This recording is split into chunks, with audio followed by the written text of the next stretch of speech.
All right, I think we can get started. So hello everyone. Welcome to Harvey Mudd on the Road alumni panel hosted by the Office of Career Services. My name is Anuragini, pronouns she, her, hers, and I am an engineering major in the class of 2022. We hope you and your loved ones are safe and healthy during these times. So today we have 4 HMC alumni, and I'll have them introduce themselves with their name, pronoun, class year, company, and role. And let's start with Zane. Sure. Hi, I'm Zane Kealey, she, her, hers. I graduated from MUD in 2008 with a degree in engineering, and I currently am the current resident costume designer for the Boston Dance Theater, a contemporary dance company. Hi, I'm Morgan Luckey. I don't remember what all the parts were, but I think it was generally what our class was and what we do. So I graduated in 2014 in chemistry, went on to get a graduate degree in chemistry, and I work for the Department of Energy as a waste certification specialist. The Department of Energy does very little energy and a lot of other things. So actually my industry would be considered defense or nuclear security and waste management. Hi, my name's Faith Lemire-Baeten. My pronouns are she, her, hers. I graduated in 2017 with a degree in engineering, and I currently work for McMaster-Carr as a customer information supervisor. So I'm pretty entrenched in our operations. For those not familiar with McMaster-Carr, if you're an engineering major, you soon will be. And otherwise, it's a business-to-business retailer of industrial supplies. Great. And my name is Jackie Lamb. I go by he, him, his. I graduated in 2010 in engineering, but then since then I've transitioned to a product management role at different software companies. Currently, I work for Facebook for their charitable giving team as a product manager. Thank you. All right, so let's get started with the questions then. So the first question is, what was your career path that led you to your current position? And let's start with Faith. Yeah, absolutely. I have only been graduated for 3.5 years now, so but I've still had kind of a winding career path. I started so I started my career path really in clinic. I mean, the company that I ended up working for outside of once I graduated was my first clinic team. So that was Niagara Bottling. And from there, I got an internship, and from there, I got a full-time role. It was really exciting. It was a rotational role. I ended up actually being part of their sales program or sales team, working with people like Pepsi, which was really intimidating being a recent grad. And after that, I just wanted to move into more of people management rather than like account management. So I started applying around and got my role at McMaster, which is, again, I'm doing a lot of the operations management. It is about managing my team. So that's been my path so far, but I don't think that path is going to be linear by any stretch. So we'll see what the future holds. Morgan, how about you? I've had a surprisingly linear path.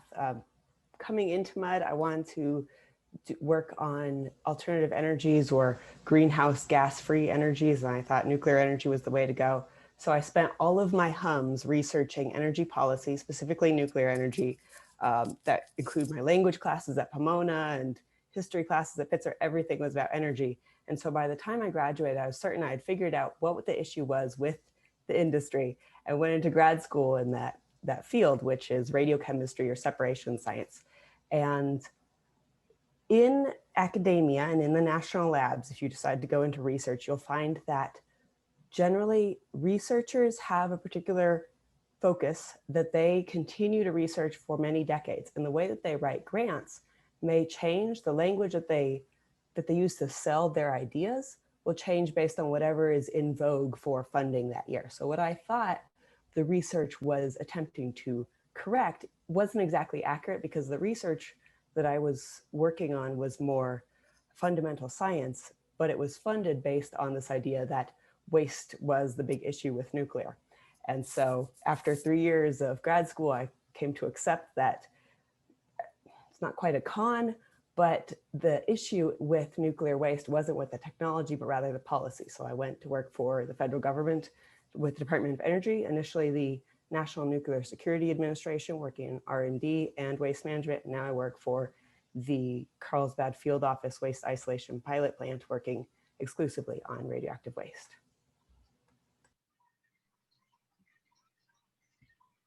Jackie?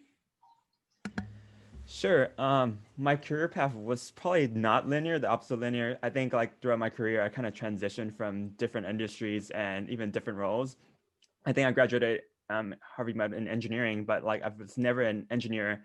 I initially started applying for some engineering role, consulting roles, ended up in an analyst role as in a software company. And quickly I kind of changed roles into a product manager. Initially, I started out in the hospitality industry, working with vacation rental companies and figure out how we can like kind of better list their properties across the US. But then since then, I've kind of moved to a company in SF startup where I worked on building casinos, online casinos and gambling games on mobile phones. But after that experience, I was like, I want to do something more empowering. So I actually, for the last 4 years across 2 different companies, I worked on a software platform that helped nonprofits fundraise online. So that's what I've been kind of dedicating my career in so far. And Zane? Yeah, sure. It's been a little bit of a ride. I graduated from Mudd in 2008 with a degree in engineering and went to work for Schlumberger, which is an oil field service provider.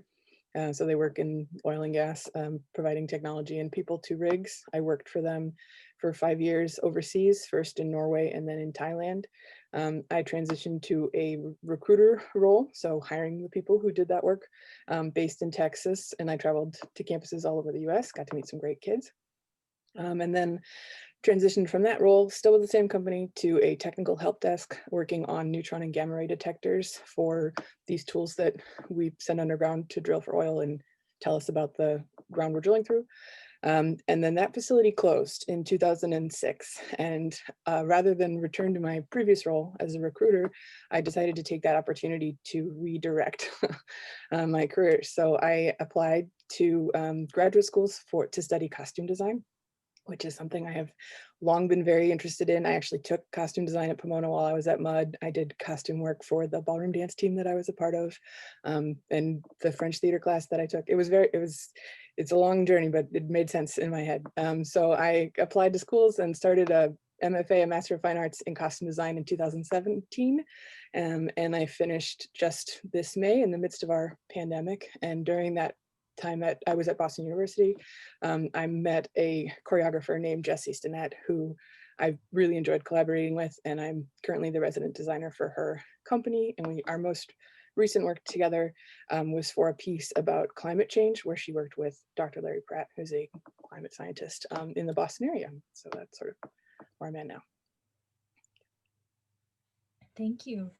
All right, so our next question is, what type of experiences do you recommend students to participate in during their time at Harvey Mudd? Let's start with Jackie. I think part of the experience I really enjoy at Harvey Mudd is kind of what Zane alluded to. It's like you get a really wide range of experiences across Harvey Mudd and also across all the 5 Cs. It's surprising like how random electives, whether it's for costume design or I took some digital art classes and scripts. And like that was really helpful in my career when I was like designing prototypes for our software and doing different things like that. I think part of the benefit of Harvey Mudd is just you get such a good breadth of knowledge regardless of your major. And I think it's always surprising like how you touch on different pieces of it and use it throughout your career. Morgan? So as I mentioned, I was very, very interested in one particular field, and I've stayed interested in that field. So if that's the case for any current students, I highly recommend you learn as much about the context of that field. I mean, it's part of the Harvey Mudd mission, but use your hums and your classes wisely to learn as much as you can, not just about the technical aspects of what you think you want to do, but about how it fits into the world, what people think of it, because what the scientists or the engineers might think of a problem and the solutions could could be very different from what, the pizzoids of monkeys and normal people who aren't scientists think of that. So use your hums. Zane? Yeah, no, I would second that mud is such a diverse community of interests and humans, and the ability to learn is out there, and just to take advantage of anything that sounds fun. You never know how it'll come in handy, or what might spark a conversation between two people, or an idea for something. And it's really a unique opportunity, college in general, mud specifically, to explore those options. So I would encourage you to do anything that sounds the least bit interesting. You can always say no later. So. And Faith? Allow me to echo across the board, use your hums. And Zane, I love that you talk about your theater experience. I took the same costume design class however many years later and worked with the French theater program. And it's so good to experience. If you're not sure, for me, I was so not sure what I wanted to particularly study once I realized that engineering wasn't, engineering was so much broader and bigger than I could have ever imagined. So taking every hum that just looked interesting was really great to add context. What I'd also add is if you get the opportunity and and you think you're interested in research, or in going into more of a sit-down office job, I recommend getting experience in both. If you can do research on campus, that was so important for me to be able to do research on campus. I worked in our biomedical engineering lab with Professor Orwin, and I loved the idea of biomedical engineering. I have no tact for research, and it was very good for me to learn that like my first or second year of college, so that I could kind of redirect and understand what it was I wanted to be doing every day, not just what I was interested in. So I'd also recommend getting hands-on experience in what you want to be doing every day, just to make sure that, yes, that is what you want to do every day. Yeah, I want to add one thing too that Faith just reminded me of. It's just take advantage of like whether it's work study or study abroad or different programs like that. And I think I got a chance to spend time studying abroad. I actually worked at the OCS while I was on campus, and that was helpful throughout the job application process and everything else downstream. So I think all those things will come in handy. If I could also expand on what Faith said, sometimes there's a field that you think you're interested in, you do it. Summer's a great time to try those out. Maybe you absolutely hate it, but there's a lot of different ways to serve a single field. So maybe you don't want to be the sitting behind the desk person, but you really do want to be the person who goes out into the field and takes samples. So even if you hate something, but you still think you're interested, try a different avenue to get there. Yeah, all of those answers make a lot of sense. Thank you. I guess like a follow-up question to that. In terms of the fact that we have so many options as students, how would you say you kind of deal with those options and kind of closing those options in the end? For me, I've experienced a lot of confusion because of this diversity of options. Like I know that I still want to do a lot of things, and I'm not sure like how to narrow it even after, trying things out. What do you suggest in terms of like narrowing a career path when you have explored certain things and you know that you like them? Yeah, I think this is a very general question maybe, but yeah, let's start with Morgan. So for those of you who feel that way about science, like you have a lot of different science interests, then there's a really easy solution. National labs are a great place to put your physics and your chemistry and your biomedical and all the different sciences that you've probably never even heard of all together, because in an actual research setting, so long as you aren't in academia, it's so interdisciplinary that you can move around rather large industry leaps or fields. In other industries, it's not so easy. I still think about internships that I could have taken sophomore year or junior year that I didn't, that might have totally changed the trajectory of where I went. So sometimes you do pass by opportunities, and could be life-changing. Faith? Yeah, I am still trying to narrow down what I want to do when I grow up. I always tell people I hope I never grow up so I don't have to decide what I want to do when I grow up. I hope to continue figuring that out. That all being said, what is really vogue, what's really in vogue nowadays in a lot of industries for entry-level positions are rotational programs. My 2 jobs have been both in rotational programs that have then gone into full-time roles. That was a great way I started at Niagara in engineering and was a packaging engineer. I dabbled in more of like information controls and things like that. And then I worked on their sales team and I was a sales manager, and that was odd, but a really cool way for me to be introduced to other parts of the industry.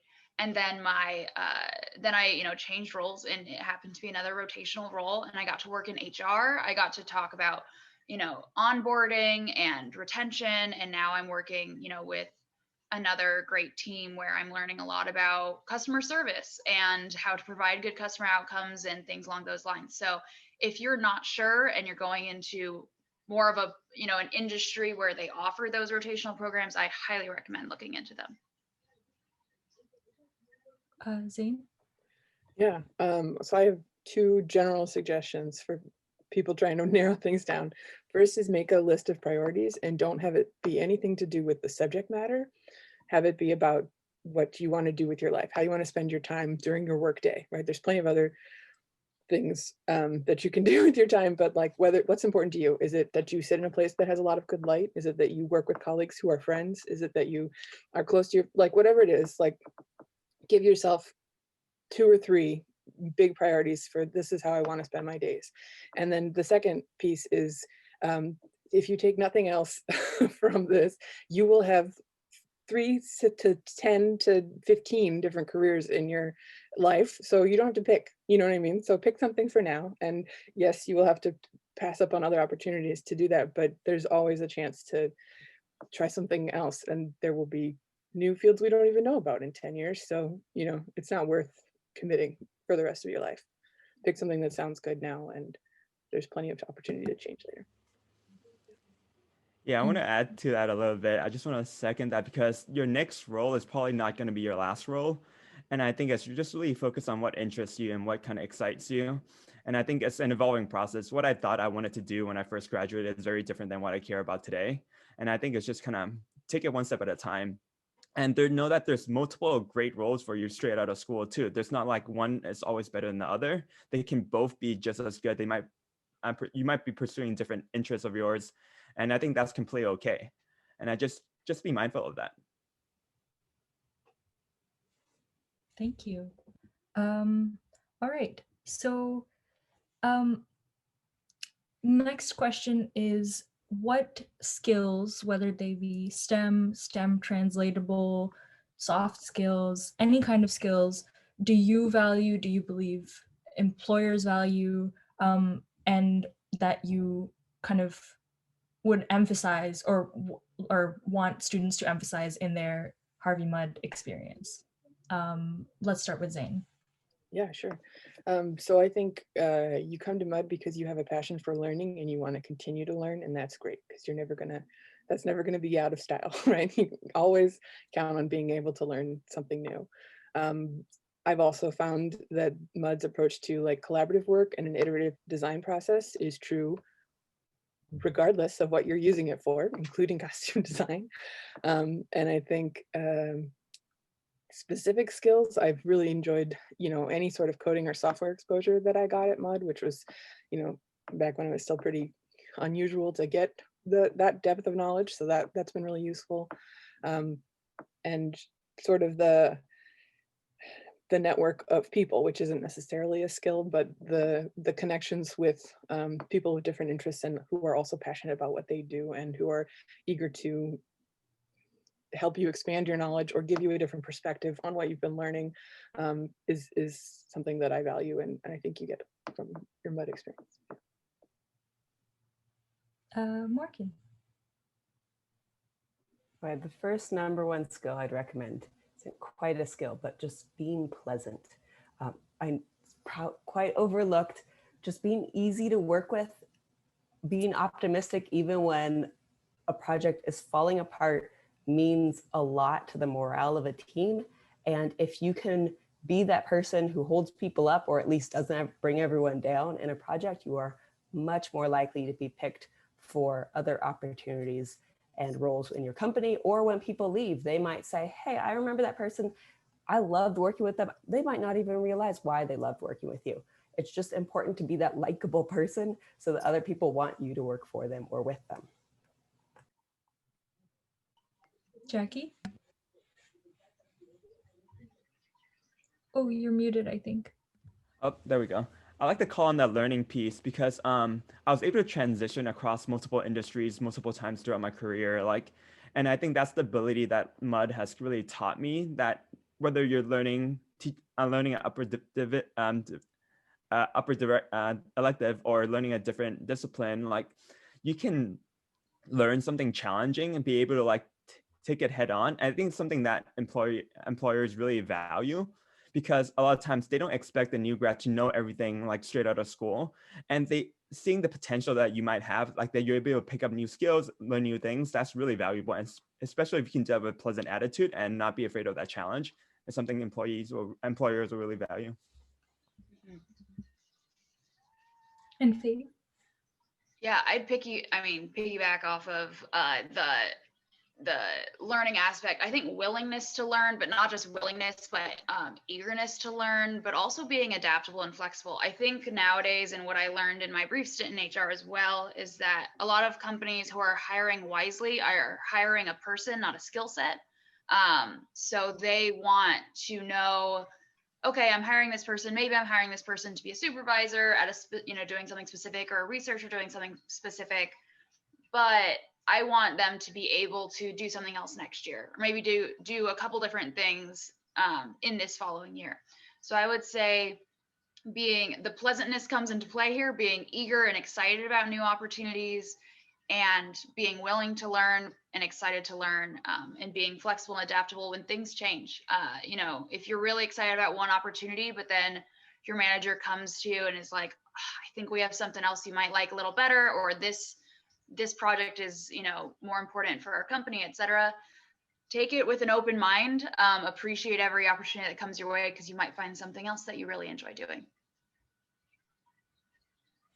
Thank you. And then I think this might be our last question. So what advice do you have for students who are looking for jobs or internships in this pandemic? I think that this is a difficult situation for all of us, but just any general advice would be appreciated. I think let's start with Jackie. Sure. I think I might have two different pieces of advice. I think one, when I graduated, Zane may be able to relate. Like I graduated in 2010, where it was like during the recession. Like it was challenging times. Not everyone had a job when they graduated, and knowing that that's okay. It takes time to kind of find a new role. It takes time to find the right fit, and if you need to find a buddy, find a way to kind of set up a schedule for yourself that you can kind of really like follow, and don't and it's okay to sometimes you'll be disappointed, sometimes you'll be happy with different roles, and just know that it's a marathon, not really a sprint, and don't like burn yourself out too much. So that's really one. And then the second one is to leverage the alumni network. I think I can speak for many Harvey Med alumni where they're willing to help, even if to better understand what the role is, what the company is. Just reach out, whether it's on LinkedIn or other like networks. I think we're all here because we want to give back to the community, and we want to do this for other students, and many alumni will feel the same way. So don't be afraid to kind of even write a short message or an email to kind of reach out to alumni that would be helpful to you in anywhere. Faith. Yeah, I think more than ever, it's important for us to be advocating for our applications, because there will be so many. I mean, there are a lot of people who are looking for work right now who aren't recent college grads. So it's a very competitive market with people who have maybe more experience than you. And it reminds me of when I was applying to jobs, and I got, a classic templated rejection, email back, and I was really frustrated. And, you know, because it was exciting, it was an exciting opportunity. So I just sent an email back saying, thank you so much for getting back to me. I hope you chose it. You know, I hope this, the candidate you chose is a great fit. What can I do to make my resume better for, you know, a future application for your company? Something along those lines. And ultimately, the hiring manager called me, and who actually was like the manager of this company, you know, the owner of the company, called me, and we had a great conversation. I was able to visit their campus, and now my name didn't, you know, my resume isn't just in a basket somewhere. It's in a file folder, you know, maybe with some highlights on it, maybe with some notes. So just advocating for your application, and don't be shy, because you don't want to get lost in the pile just because there's so many people applying to jobs right now. Morgan. All right, so government's a little bit complicated.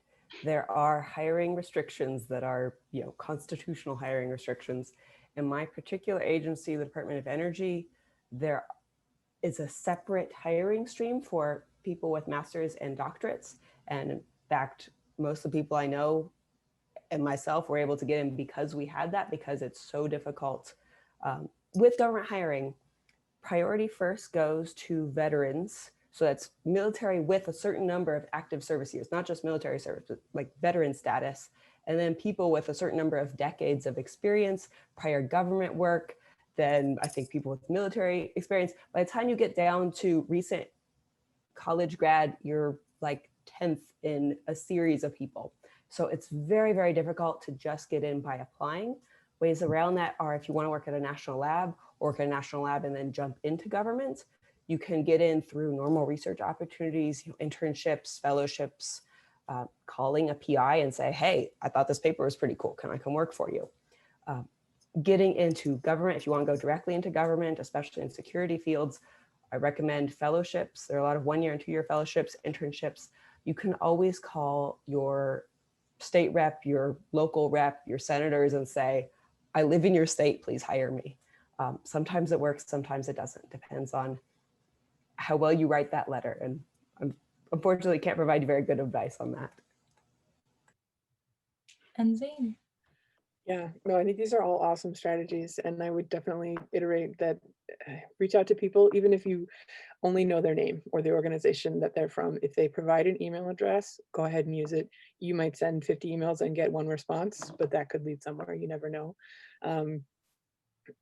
I think it is deeply challenging. When I worked as a recruiter and we hired like 400 engineers a year in what we were doing, but we talked to 10,000, you know, so like I get that the numbers are huge. So I know that in-person career fairs aren't really happening right now, but like virtual ones, go and talk to a human, because they are your best advocate. And yes, if the OSC, I think, used to keep like directories of people, alumni who worked for different companies. So like, go ahead and cold email those people. Other mutters love meeting new mutters. And I think, you know, obviously any internship or shadowing opportunity is a great way to not only get your name out there, but also determine if it's a company or a type of work that you're interested in. So every conversation doesn't have to end in a job. It could always end in like a refined understanding of what you would like in a job.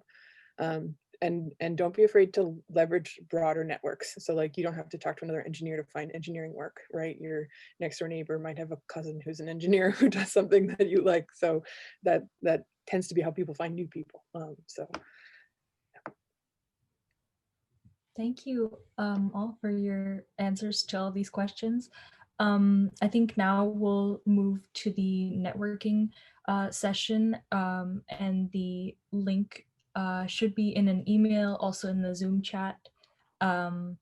So yeah, I think we can move toward that. If Jose or Leslie has anything to add. Yeah. Hi, everyone. Thank you so much for attending. I just wanted to let you all know as well, there will be a STEM career fair on Friday, January 29th in 2021. It will be from 10 a.m. to 3 p.m.